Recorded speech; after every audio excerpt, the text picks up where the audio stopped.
नमस्कार, फाइटर समाचार में आपका स्वागत है। पेश है आज 7 फरवरी सुबह 6 बजे राजस्थान की खास खबरें।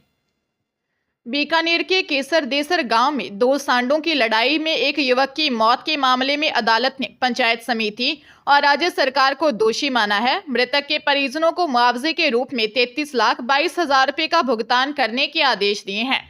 फैसला डिस्ट्रिक्ट कोर्ट ने दिया है। मामला ये है कि 21 मई 2018 को बीकानेर के केसर देसर जटान गांव निवासी 40 वर्षीय आशाराम सुथार अपने घर जा रहा था। इस दौरान गली में लड़ रहे दो सांडों ने आशाराम को जोरदार टक्कर मार दी, जिससे उसकी मौत हो गई। उसके वारिसों ने मुआवजे के लिए दावा पेश किया, जिस पर सुनवाई करते हुए कोर्ट ने ग्राम पंचायत केसर देसर जटान और राजस्थान सरकार को दोषी माना। कोर्ट ने कहा कि जिम्मेदारों का यह दायित्व था कि वे आम नागरिकों की सुरक्षा और आवारा पशुओं का बंदोबस्त करें। श्रीगंगानगर जिले के घड़साना के गांव रोजड़ी से गुरुग्राम साइबर क्राइम पुलिस ने डिजिटल धोखाधड़ी के एक बड़े मामले में 3 युवकों को हिरासत में लिया है। पुलिस के अनुसार इन युवकों के बैंक खातों का इस्तेमाल साइबर अपराधियों द्वारा 3 करोड़ रुपए की ठगी की रकम को ट्रांसफर करने के लिए किया गया था। पकड़े गए आरोपियों की पहचान वेद प्रकाश बिश्नोई, मंगल सिंह और बाकर अली के रूप में हुई है। जांच में सामने आया है कि इन युवकों ने अपने बैंक खातों के विवरण साइबर ठगों को उपलब्ध करवाए थे। बदले में उन्हें कमीशन के रूप में राशि दी जाती थी। ठग पहले लोगों से धोखाधड़ी करते और फिर ठगी की रकम को इन खातों में ट्रांसफर कर देते थे। एएसआई सत्यवान के नेतृत्व में पुलिस टीम ने तीनों आरोपियों को गुरुग्राम ले जाया गया, जहां उनसे पूछताछ की जाएगी। हालांकि घड़साना के एसएचओ महावीर प्रसाद ने बताया कि गुरुग्राम पुलिस ने उन्हें मामले की विस्तृत जानकारी नहीं दी है।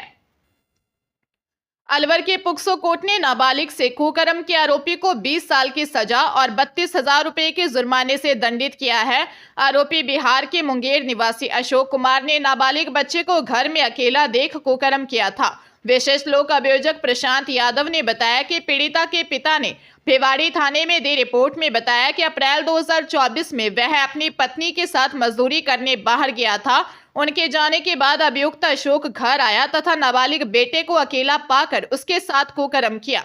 थाना अधिकारी सत्यनारायण ने गहन एवं विस्तृत अनुसंधान के बाद आरोपी के खिलाफ न्यायालय में आरोप पत्र पेश किया। आरोपी का दोष सिद्ध होने पर कोर्ट ने सजा सुनाई है। नागौर जिले के डीडवाना में 2 भाइयों के बीच आपसी लेन देन को लेकर विवाद इतना बढ़ गया कि बड़े भाई ने छोटे भाई की ही हत्या कर दी। घटना खुनखुना थाना क्षेत्र के तोशीना गांव की है।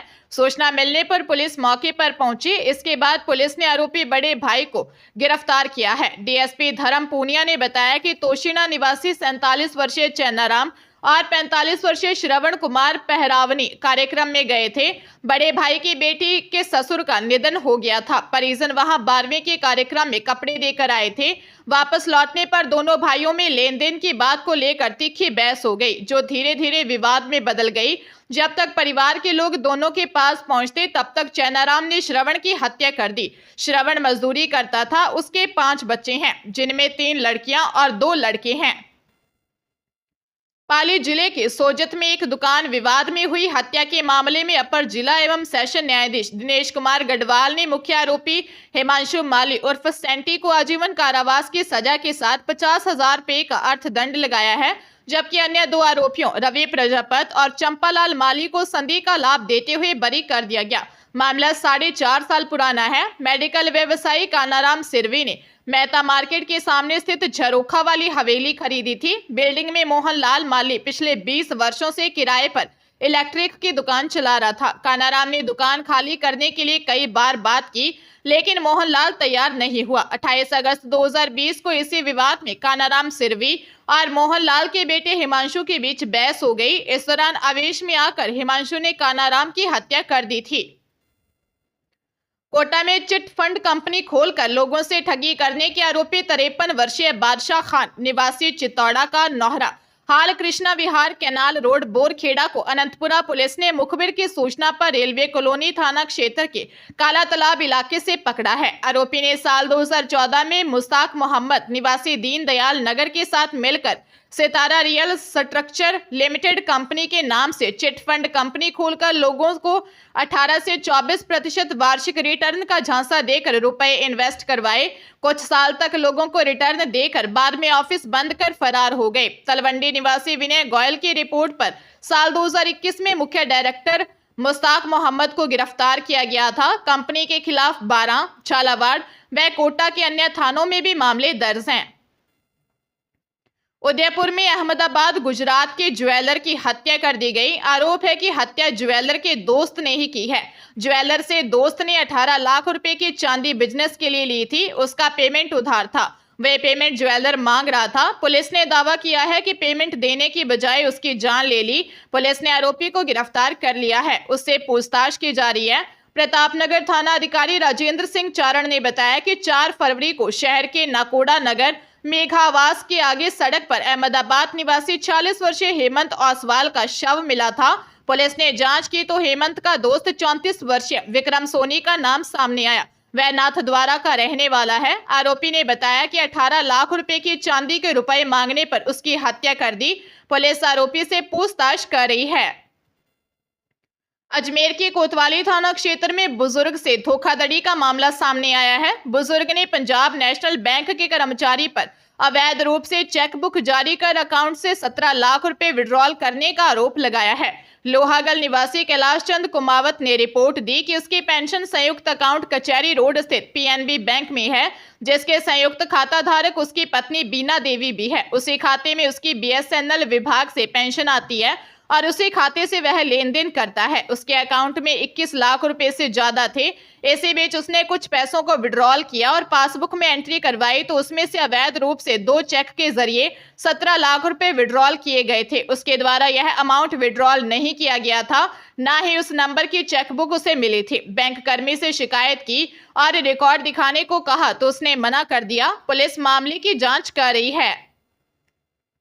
अजमेर जिले में मान्यता प्राप्त यूनिवर्सिटी से डिप्लोमा कराने का झांसा देकर भाई बहन से 8 लाख रुपए हड़पने का मामला सामने आया है। पीड़ित युवक ने आदर्शनगर थाने में प्राइवेट डॉक्टर व एक अन्य के खिलाफ मामला दर्ज करवाया। माखोपुरा अजमेर में रहने वाले युवराज सिंह रावत ने जयपुर के बगरू हाल माखोपुरा हडटुंडी चौराहा श्री बालाजी हॉस्पिटल के संचालक डॉक्टर बालकिशोर शर्मा व जयपुर गोपालपुरा उड़ान एजुकेशन के संचालक 50 वर्षीय पीयूष कुमार पांडे के खिलाफ दे रिपोर्ट में बताया कि 4 साल पहले माखोपुरा में डॉक्टर बालकिशोर शर्मा से अस्पताल में मुलाकात हुई और शर्मा ने diploma in radiation and imaging technology course Rajasthan के मान्यता प्राप्त विश्वविद्यालय से कराने के लिए पीयूष पांडे से मिलवाया। उन्होंने कोर्स के बाद सरकारी नौकरी लगने का आश्वासन दिया। आरोपियों ने दोनों भाई बहनों से 8 लाख रुपए हड़प लिए। पुलिस मामले की जांच कर रही है। उदयपुर जिले के प्रतापनगर थाना क्षेत्र में घर से लापता किशोरी से दुष्कर्म करने और वैश्यावृत्ति में ढकेलने वाले 3 आरोपियों को महिला अपराध एवं अनुसंधान प्रकोष्ठ टीम ने गिरफ्तार किया है। एएसपी हितेश मेहता ने बताया कि एक महिला ने गत 22 जनवरी को रिपोर्ट दी कि 20 जनवरी को उनकी 17 साल की बेटी बिना बताए घर से चली गई। काफी तलाश के बाद भी नहीं मिली। पुलिस ने किशोरी को दस्तयाब किया। मामले में किशोरी से दुष्कर्म करने वाले नदीम खान, उदयलाल रावत और वैश्यावृत्ति कराने वाले बलीचा निवासी आकाश सालवी को गिरफ्तार किया है। पूछताछ में सामने आया है कि आकाश ने ममता राठौर के साथ मिलकर किशोरी से वैश्यावृत्ति करवाई। पुलिस ने तीनों आरोपियों को गिरफ्तार किया है। पुलिस आरोपियों से पूछताछ कर रही है। हरियाणा के करनाल के कादराबाद गांव के पास 2 बाइकों की आमने सामने की टक्कर हो गई और दोनों बाइक सवारों की मौके पर ही मौत हो गई। मृतकों की पहचान 26 वर्षीय रमन और 34 वर्षीय धर्मेंद्र के रूप में हुई है। रात को रमन इंद्री से अपने गांव बुडनपुर जा रहा था, जबकि धर्मेंद्र भादसों से अपने गांव नंदीरामन जा रहा था। जब वे कादराबाद गांव पहुंचे तो दोनों बाइक की आमने सामने टक्कर हो गई। ग्रामीण सतपाल ने बताया कि रमन गारमेंट शॉप पर काम करता था। उसकी करीब 5 महीने पहले ही शादी हुई थी, जबकि धर्मेंद्र बार्बर था और रात को भादसों से एक दूल्हे का काम करने के बाद घर लौट रहा था। धर्मेंद्र की लड़की व एक लड़का हैं। दोनों ही परिवार सदमे में हैं। पुलिस का कहना है कि परिजनों की शिकायत के आधार पर आगामी कार्रवाई की जाएगी।